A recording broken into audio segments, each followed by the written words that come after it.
সবাইকে ওয়েলকাম। আজকের এই ভিডিওটিতে কয়েকটি বিষয় নিয়ে আলোচনা করছি। তোমরা কমেন্টে বারবার বলেছো যে হলো পিডিএফ কিভাবে বানাতে হয়, ঠিক আছে? সেই বিষয়টা নিয়ে এখন একটা জিনিস চেঞ্জ হয়ে গেছে। 250 KB আর নেই, এখন 1 MB পিডিএফ ফাইলের সাইজ হলেই হবে, ঠিক আছে? তো এই বিষয়গুলো এবং বারবার যে পেমেন্ট, যে বিষয়টা নিয়ে আবার সমস্যা হচ্ছে সার্ভার এররের জন্য। অনেক সময় পেমেন্ট পেমেন্টের অনেকগুলো বারবার বারবার একই আইডিতে দেখিয়ে দিচ্ছে। এগুলো কি করবে কি না করবে সব ডিটেলসে একটু দেখে নিই। সবার ফার্স্টে আমরা দেখে নেবো যে পিডিএফ কিভাবে বানাবো। তো পিডিএফ এর যে বিষয়টা নিয়ে সবার মধ্যে আহ, সমস্যা, প্রথমত 250 KBর এই সমস্যাটা অনেকটা কমে গেছে, কিন্তু 1 MBও একটা সমস্যায় আছে। কেননা যে পিডিএফ বানাতে পারো না তার কাছে 1 MB বানানোটাও একটু কষ্টকর। কারণ 1 MBতেও তুমি যদি দেখো অনেকগুলো পেজ তুমি ওখানে দিতে পারবে না। আর কিভাবে বানাতে হবে টোটাল প্রসিডিওরটাই আমি এখানে দেখিয়ে দিচ্ছি, ঠিক আছে? তোমার অনেক বড় বড় এমবির যে ফাইলগুলো আছে সেগুলোকেও 1 MBতে তুমি বানাতে পারবে, কনভার্ট করতে পারবে, এবার নিজের মতো অ্যারেঞ্জ করবে। আমি বারবার বলেছি যে তুমি যদি এখন ইউনিক কোনো পিডিএফ দিতে চাও তাহলেই তোমার সেটা কিন্তু ভালো হবে। তার জন্য পিডিএফ বানানোর টোটাল যে প্রসিডিওরটা সেটা দেখে নিই। দেখো আমি একটা পিডিএফ যদি এখানে আর্টক্রাফটের এই পিডিএফটা দেখো কত এমবি এখানে রয়েছে, 250 KB। কারণ হলো এটা আগে আগে দরকার ছিল, রিকোয়ারমেন্ট ছিল। এখন ওটা দরকার নেই, এখন ওটা ওর থেকে ভালো রেজুলেশন দেবো। এবার মোনেক্সের এই পিডিএফটা দেখো, মোনেক্সের কতগুলো পিডিএফ আছে আমার কাছে। এবার এগুলোর থেকে কম্বাইন করে একটা পিডিএফ আমি বানাবো, জেনারেট করবো আর কি। আর সেটা যেন <<1 MB হয়। তো এই 1 MBটাও কিভাবে বানাবো পরপর দেখে নিই, ঠিক আছে? তাহলে এই ডিটেলস আলোচনা। তাহলে প্রথমে যেটা ওয়েবসাইটটা রয়েছে, আই লাভ পিডিএফ, যে ওয়েবসাইটটা সেটাতে তুমি গেলে খুব ফাস্ট হয়, তার জন্য আমি এটাই বেছে নিচ্ছি। আরও অনেক ওয়েবসাইট আছে, ঠিক আছে? তুমি এখানে গেলে দেখো নিচে এখানে যে অপশানটা পাচ্ছ, একটু স্ক্রল করে নিচে আসলে পরে এখানে পিডিএফ টু জেপিজি আর জেপিজি টু পিডিএফ। তোমার কাছে যদি আগের থেকে জেপিজি থাকে, তুমি যদি আগের থেকে কালেক্ট করো, তুমি ওটাকে ডিরেক্ট কি করবে, এখানে 1 2 3 4 করে সাজিয়ে, ঠিক আছে? এখান থেকে সিলেক্ট, এই যেটা ফার্স্টে সিলেক্ট করবে সেটা তোমার থাকবে, সেটা সেকেন্ডে সিলেক্ট করবে সেটা সেকেন্ড থাকবে। তো এইভাবে তুমি একটা পিডিএফ মেক করতে পারবে, ঠিক আছে? এবার একটা যখন পিডিএফ হয়ে গেল, এই পিডিএফটা তুমি কি করবে, এখান থেকে ডাউনলোড করলো। ডাউনলোড করার পরে এই পিডিএফটা দেখবে তোমার কত এমবি হলো।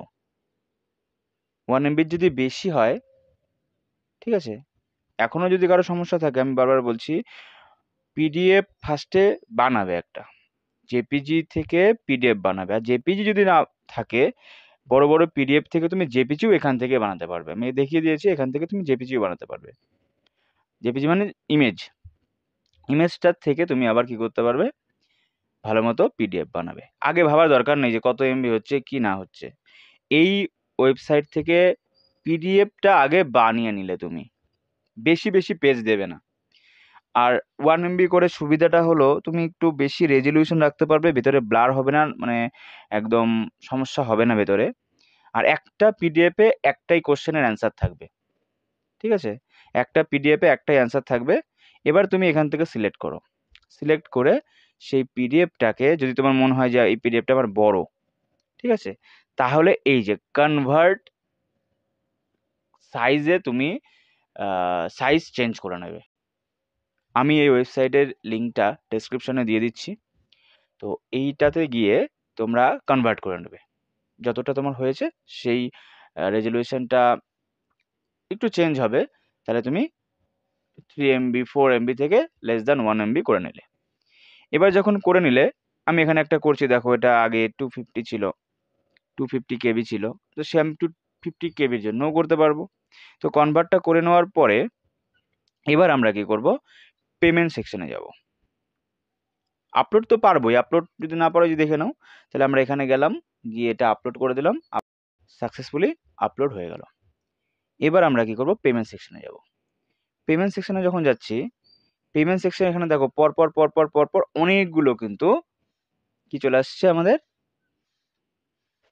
চ্যালেঞ্জ আইডি চলে আসছে।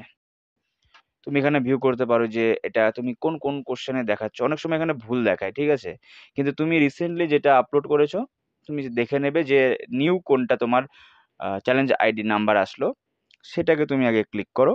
তুমি ওটাকে কি করলে, পেমেন্টে গেলে। এবার পেমেন্টে গিয়ে তুমি পে নাও করলে। এবার পে নাও এর এখানে কয়েকটা বিষয় আছে। কারো যদি আলাদা ডিভাইস থাকে তাহলে তুমি কিউআর জেনারেট করেও করতে পারো, ঠিক আছে। আর যদি ভাবো যে আমি কিউআর জেনারেট করবো না, তাহলে ডেবিট কার্ড দিয়েও করতে পারবে, ইউপিআই আইডি দিয়ে করতে পারবে। তো এইভাবে বারবার যখন করবে, অনেক সময় কি হয়, লগ আউট হয়ে যায় একটা পেমেন্টের পরে, আবার লগ ইন করে করতে হয়, এটা একটা সমস্যা। তো এটাকে একটু দেখে নিয়ে তুমি পরপর পরপর পেমেন্ট করে দিলে এইভাবে তোমার লাস্টে রিসিপ্ট পেয়ে যাবে। তো আমরা যেগুলো পেমেন্ট করেছি পরপর আছে 100 রুপিস পার কোশ্চেন।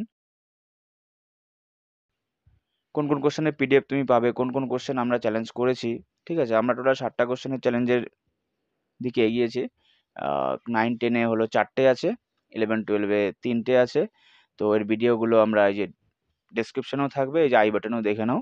এখান থেকে তুমি গিয়ে দেখে নিয়ে ওগুলোর ম্যাটেরিয়ালসও তুমি ডেসক্রিপশনে পেয়ে যাবে। যদি না পাও, তোমার যদি মনে হয় যে এই পিডিএফটা তোমার কাজে লাগছে না, 250 কেবিরও আছে ওখানে, বেশিও আছে। তো 1 MB কালকে করে দিয়েছে, কালকে রাত্রে এটার আপডেট দিয়েছে, জন্য এখনো পর্যন্ত 1 MB-তে ট্রান্সফার করা হয়নি। আমি যথাসময়ে 1 MB করেও এটা আপলোড করে দেবো। আর যদি লাগে তুমি নাম্বারেও যোগাযোগ করতে পারো, ঠিক আছে। সবাইকে অসংখ্য ধন্যবাদ শেষ পর্যন্ত ভিডিওটা দেখার জন্য।